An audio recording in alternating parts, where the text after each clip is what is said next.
I ran into this last week. Here's what fixed it for me. Setting up payouts on your Stripe dashboard can seem a bit daunting, but it is actually quite straightforward. Here is how to get it done in just a few steps. Step 1. Log into your Stripe account. Start by logging into your Stripe account. Make sure you have the necessary permissions to access payout settings. Step 2. Navigate to payout settings. Once logged in, go to the settings section found in the bottom left corner. From there, select payouts to access the payout settings. Step 3. Choose your payout schedule. In the payouts section, you can select your preferred payout schedule. Options typically include daily, weekly, or monthly payouts. Choose what works best for your business model. Step 4. Add your bank account. Next, you will need to add your bank account details. Click on Add Bank Account and fill in your account information accurately. Double check the account number and routing number to avoid errors.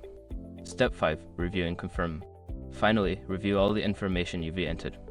Once everything looks correct, click Confirm to finalize your payout setup. You should receive a confirmation email shortly after. Setting up payouts is a crucial step for managing your finances effectively. If you follow these steps, you'll be all set to receive your funds smoothly.